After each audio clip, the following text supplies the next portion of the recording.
El segundo tema que vamos a platicar sobre los fundamentos del Estado de Derecho es la política. ¿Es una ciencia o es un arte? Esa es una pregunta que se hace el autor Alberto Herrarte en este libro objeto de estudio en este seminario. Como ya indiqué en el video anterior, no es fácil definir la política, lo que es la actividad política, ¿verdad?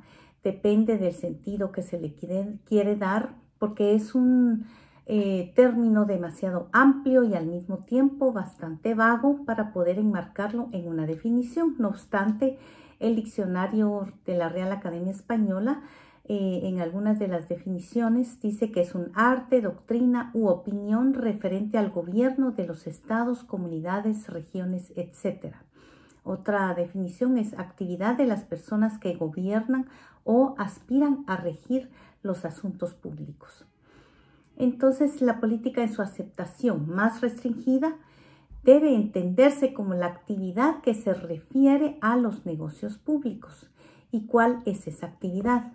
Si se parte de la polis griega, el Estado ha sustituido a la polis, entonces ha de referirse a las relaciones del poder organizado, o sea, a las relaciones del poder del Estado o del gobierno. Bien sabemos que las palabras o los términos, los conceptos Estado y gobierno suelen confundirse. En este sentido vamos a cambiarlo por todo por gobierno, porque Estado vamos a sentirlo y a pensarlo como una nación o un país. Y eso incluye a todos los ciudadanos.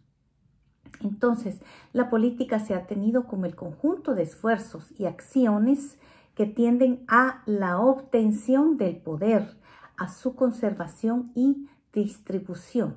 Si ustedes quieren profundizar un poco más sobre el poder, el tema del poder, pueden leer el libro de Jouvenel que se titula Sobre el poder, y allí se aprende muchísimo a través de la historia, porque Jouvenel es un autor guerras mundiales, entonces él explica muy bien cómo se ha evolucionado el poder a través de la historia.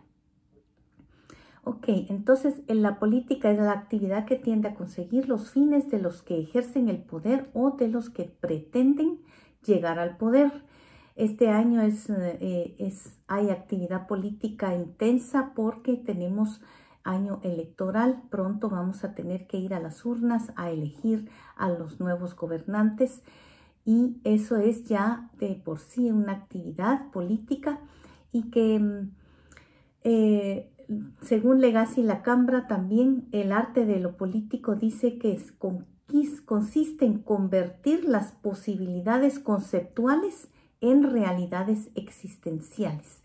Como bien vemos en todas esas campañas políticas, en los foros, en las entrevistas a los candidatos, lo que ellos pretenden es hacer ese cambio, ¿verdad? Del concepto de la realidad, lo quieren hacer algo que pueda solucionarse, pero no vemos que la solución sea viable.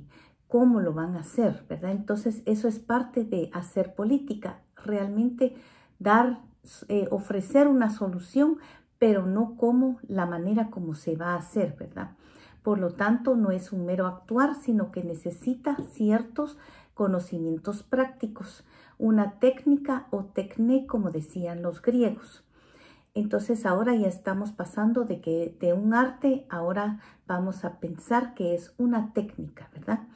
Para muchos políticos este conocimiento es intuitivo y es suficiente el saber empírico. Eso lo vemos en muchos de los candidatos que vemos las entrevistas y no conocen algunos términos importantes, no saben definir cuáles son los problemas reales de nuestra sociedad guatemalteca, y en realidad como guatemaltecos y que pertenecemos a diferentes comunidades, diferentes sociedades pues vemos que los problemas son complejos y esa complejidad hace que los políticos puedan jugar con el populismo y quedar bien con la mayoría de las personas que puedan tener un determinado problema, aunque no sepan darle una solución.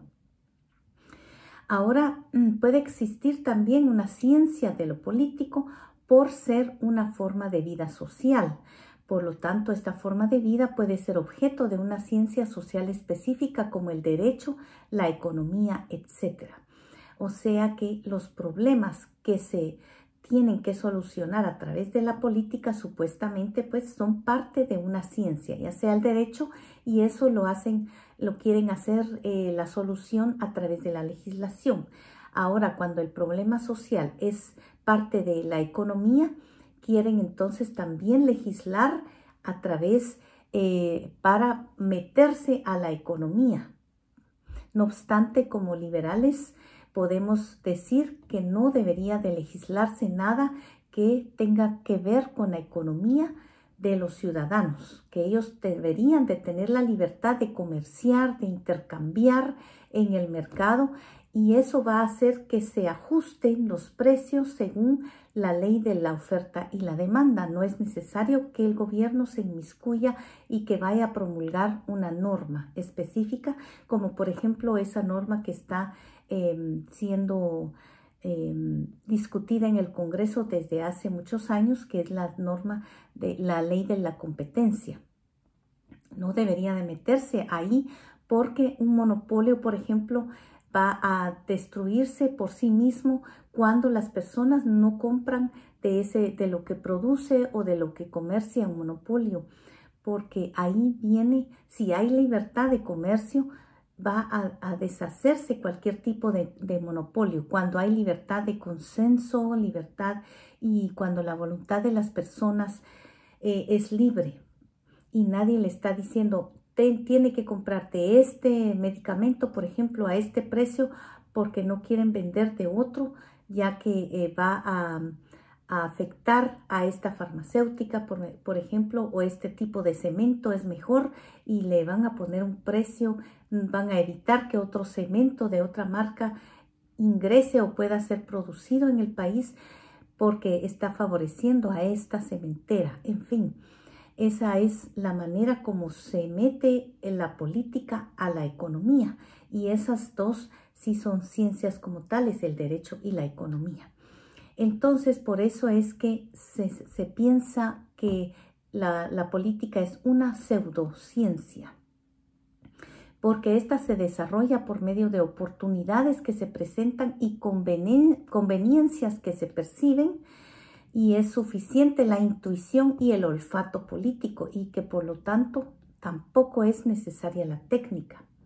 Entonces, aquí ya estamos descartando que es una técnica, ¿verdad? Esto depende de quién, desde el punto de vista de quién estamos leyendo. En Estados Unidos, para ellos la política es el estudio del comportamiento, es decir, political behavior. Ese estudio del comportamiento hace un análisis bastante fuerte y acertado. James Buchanan, que fue ganó un premio Nobel en economía, y pueden estudiar el libro de James Buchanan que se llama El cálculo del consenso.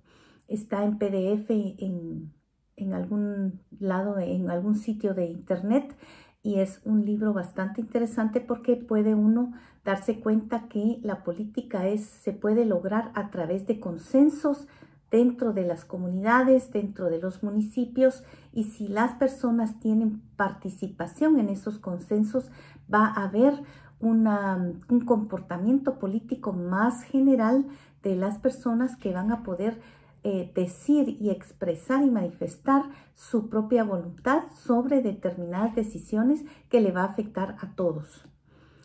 Entonces, esta ha sido, bueno, y no podemos dejar de mencionar a Maquiavelo, porque él trazó la idea de que la política es una situación de pura técnica, ajena a toda normatividad, lo que hace de la política una simple lucha de fuerzas irracionales. Esto es desde el punto de vista también de Alberto Herrarte. Ahora, otro autor que estima que mediante la política una sociedad realiza sus consensos. Este autor, Bouchard, está de acuerdo con Buchanan, que es el autor del libro y el Nobel que ya les mencioné. Todo debe hacerse por medio de consensos o acuerdos o plebiscitos, y de eso se trata el libre mercado. Cada uno toma decisiones y hace sus propios consensos a través de la compra o el intercambio de bienes y servicios.